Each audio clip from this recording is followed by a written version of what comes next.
Hello and welcome to Prestige Worldwide. In today's video, we have the Ramset 22 caliber powder actuated nailer versus the Craftsman screwdriver. I actually have a second Craftsman screwdriver. This one's a made in USA. It's a little bit rough around the edges, but it is a bona fide USA made 1/4 inch forged USA. So this one is sort of a freebie I got out of this old toolbox, and it's made in the USA. So what we'll do is we will shoot the handles of these and see how that works. That's probably going to be the main event, is seeing how the handles do. These are acetate handles, so they're kind of like a see-through type deal, and it's sort of some sort of hardened plastic.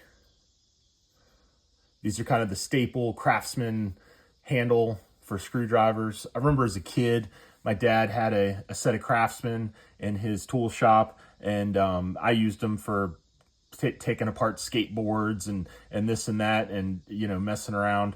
And I probably lost a couple of them, and I definitely heard about it from him. But so it's got so this is a Chinese made one, I'm pretty sure.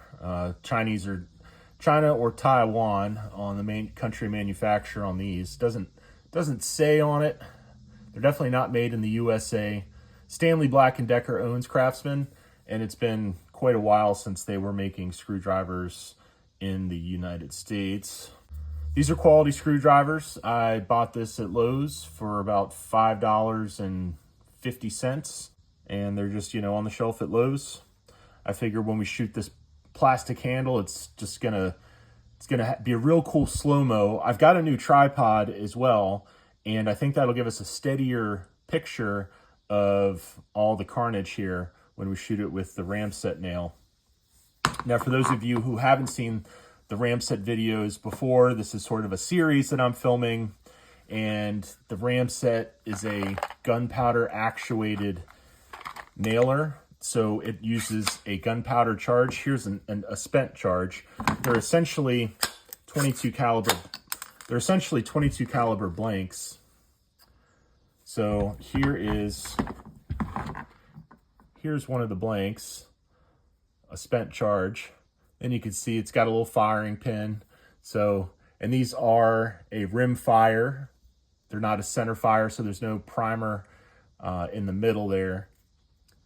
And that's a spent cartridge. So these are 22 caliber. They have different levels of the amount of gunpowder, the amount of grains and stuff in there. This level 4 out of 5 is the strongest that I could find in the store. And then of course there is a nail involved. So it shoots these 1.5 inch hardened nails.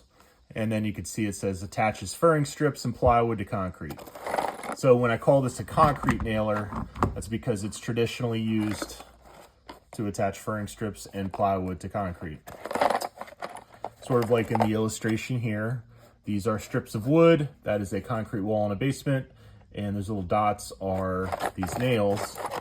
And these nails have sort of a rubberized collar, and that helps center them up when they go in the breech here. This sort of holds them in so they don't just fall out. And when you load it, you want to make sure there's no charge. Put the nail in first, and that way when you load it, you essentially treat it at that point like it's a firearm. You point it away from you.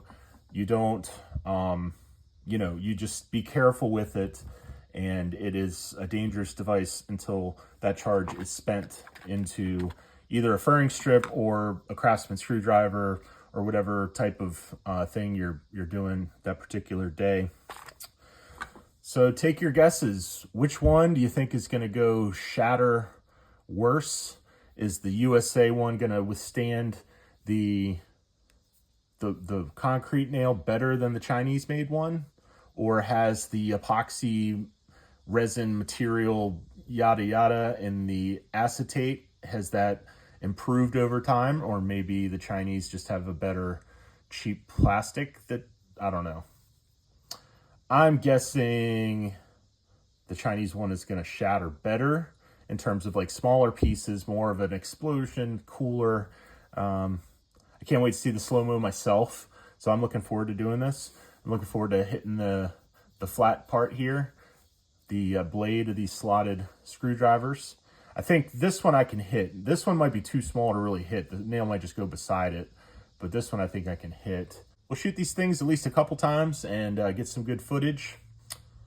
And here we go. All right, we're gonna go ahead and load this up. 22 caliber charge.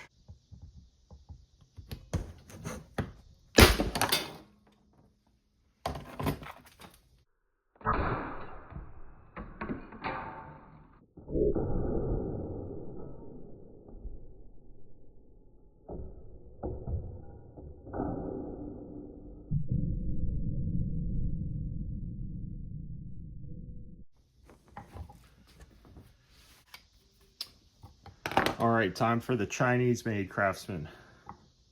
See how it does.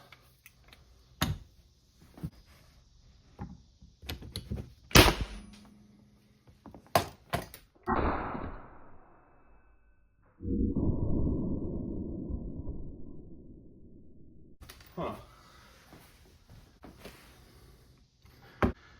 Well, that didn't shatter. Now let's shoot it again.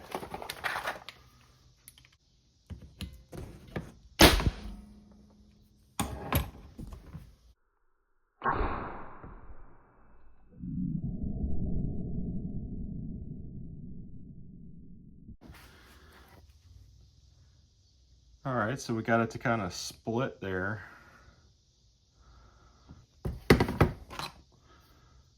Let's try the old one again.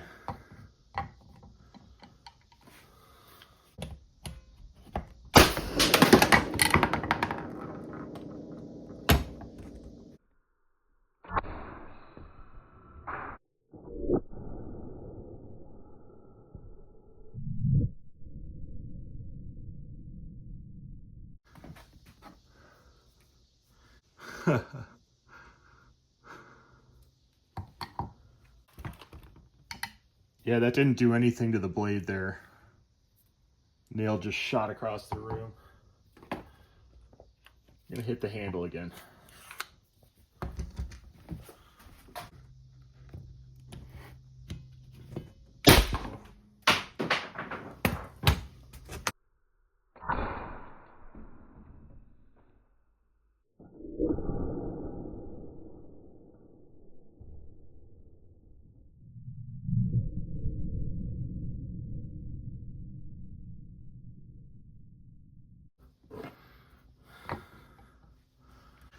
All right, let's go ahead and throw this Ironton. This is a Northern Tool screwdriver. You can see it's sort of poorly made here. It's essentially on par with like a dollar store screwdriver. So let's go ahead and shoot this in the handle and see what happens. See if we can get a good shatter.